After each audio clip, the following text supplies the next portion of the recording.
Hello friends, welcome back. कैसे हो आप सब? आई होप आप सब अच्छे होंगे और आप सबकी पढ़ाई भी अच्छी चल रही होगी। तो प्यारे विद्यार्थियों, कक्षा 8 अंग्रेजी विषय की न्यू वर्कबुक की सीरीज में आज हम बात करेंगे फॉर्मेटिव असेसमेंट नंबर 8 की। हमने आपकी नई वर्कबुक के अनुसार वर्कशीट नंबर 1 से लेकर 55 और आपके फॉर्मेटिव असेसमेंट नंबर 1 से लेकर 7 तक इन सभी को हम डिस्कस कर चुके हैं। वो सब क्लासेज आप चैनल की प्ले लिस्ट पर जाकर आराम से देख सकते हैं। तो चलिए क्लास हम शुरू करते हैं।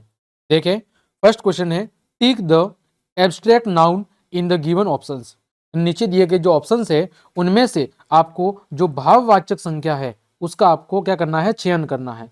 कौन सी संख्या? भाववाचक संख्या। तो जिस संख्या सबसे किसी वस्तु या व्यक्ति के गुण, दोष या भावों का बोध होता है वहां पर कौन सी संख्या होती है? आपकी भाववाचक संख्या होती है ना। तो यहां पर जो ऑप्शन नंबर अ है, पेन, पेन का मतलब होता है दुख या दर्द।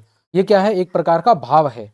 तो यहाँ पर पेन शब्द है वो भाववाचक संख्या है। टच का मतलब क्या होता है? टच का मतलब होता है किसी को छूना। बोतल का मतलब आप सबको पता है बोतल ही होता है। और ईयर का मतलब आप सबको पता है क्या होता है? सुनना होता है। क्या होता है? सुनना होता है। सेकंड क्वेश्चन है आपका कि what will be the adjective for the given sentence. दिए गए वाक्य के लिए एडजेक्टिव यानी विशेषण शब्द कौन सा है? विशेषण शब्द क्या होते हैं? जो आपके नाउन और प्रोनाउन की विशेषता बताते हैं। जो आपके नाउन और प्रोनाउन यानी संज्ञा और सर्वनाम की विशेषता बताते हैं वो शब्द आपके होते हैं एडजेक्टिव। देखें, the market looks busier than usual today. कि जो मार्केट है वो बाकी दिनों की तुलना में आज ज्यादा व्यस्त लग रहा है।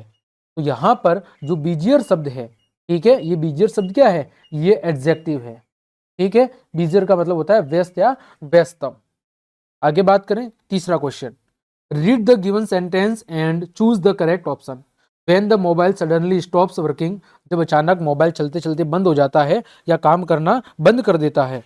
वी, तो हम कहां पर जाते हैं?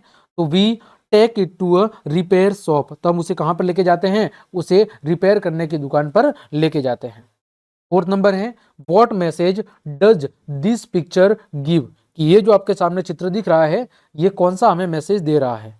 ये चित्र जो मैसेज दे रहा है वो इस बात का मैसेज दे रहा है कि हमें हमें क्या करना चाहिए? अपने साफ आसपास का जो वातावरण है, जो आस पड़ोस है, उसको हमेशा क्या रखना चाहिए? साफ सुथरा रखना चाहिए। तो कीप योर सराउंडिंग क्लीन। हमें अपने आसपास का जो वातावरण है, आसपास का जो क्षेत्र है वो साफ सुथरा रखना चाहिए। ठीक, आगे बात करें अगला, answer the following questions about the given picture. आपको ये चित्र देखने हैं और इन चित्रों को देखकर इस पर आधारित प्रश्नों के जवाब देने हैं। देखो यहाँ पर पहले चित्र में क्या कर रहा है, ये आपके सामने एक डॉग है यानी कुत्ता है और ये आपका एक बॉय है। ये क्या कर रहा है? एक लकड़ी है स्टिक, इसकी मदद से इस कुत्ते को क्या कर रहा है? मार रहा है या भगाने की कोशिश कर रहा है। दूसरे चित्र में क्या कर रहा है कि जो डॉग है वो क्या कर रहा है? इस बॉय यानी लड़के का क्या कर रहा है? पीछा कर रहा है। क्या कर रहा है? इसका पीछा कर रहा है। तो देखिए प्रश्न क्या है, what is the boy doing in the first picture. कि जो लड़का है वो पहले चित्र के अंदर क्या कर रहा है? तो लिखेंगे कि the boy is holding a stick. लड़के के हाथ में एक छड़ी है। And appears to be threatening the dog. और ऐसा लग रहा है कि वो कुत्ते को धमका रहा हो या उसे दूर भगा रहा हो। दूसरा छठा प्रश्न है, what did the dog do. कि दूसरे चित्र के अंदर जो कुत्ता है वो क्या कर रहा है?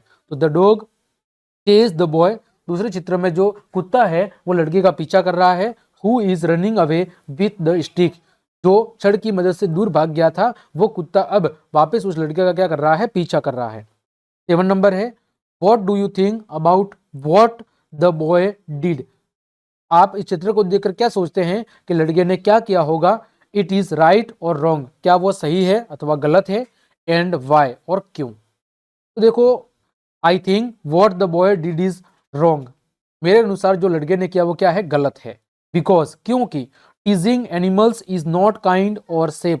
किसी भी जानवर को चिढ़ाना या उसके साथ गलत व्यवहार करना बिल्कुल भी न तो उसके प्रति दयालुता का भाव है और न ही वो सुरक्षित मानता है अपने आप को। It is important to treat animals with respect. अतः हम सबका दायित्व है कि हम जानवरों को सम्मान के साथ उनके साथ व्यवहार करें एंड काइंडनेस, और उनके साथ भी दयालुता हम बरतें या उनके साथ भी हम दयालु बने रहें।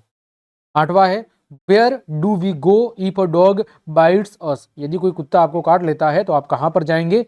हु ट्रीट्स अस, और आपकी वहाँ पर सेवा कौन करेगा या आपका इलाज कौन करेगा। तो यदि हमें कोई कुत्ता काट लेता है तो we should go to a hospital, हमें तुरंत ही कहाँ जाना चाहिए, हॉस्पिटल जाना चाहिए। To get treated by a doctor, वहाँ पर डॉक्टर क्या करेगा, हमारी जो भी इलाज होगा, जो भी सेवा होगा, यानी हमारा बचाव का कार्य होगा वो डॉक्टर करेगा। तो हमें किसी कुत्ते के काटने पर जल्दी कहाँ पर जाना चाहिए, जल्दी हमें हॉस्पिटल पहुँच जाना चाहिए। तो प्यारे विद्यार्थियों, इस तरह आज की इस क्लास में हमने आपके फॉर्मेटिव असेसमेंट नंबर 8 के जितने भी क्वेश्चंस दिए गए थे उन सभी के उत्तर बहुत अच्छे से जान लिए हैं। उम्मीद करता हूं सभी प्रश्नों के उत्तर आपको अच्छे समझ में आ गए होंगे। तो क्लास देखने के लिए आप सभी का धन्यवाद। यदि आपको मेरी क्लास और ये मेहनत पसंद आई है तो फिर लाइक, कमेंट, शेयर और सब्सक्राइब जरूर करें। मिलते हैं अगली क्लास में, तब तक के लिए आप सबको जय हिंद, जय भारत।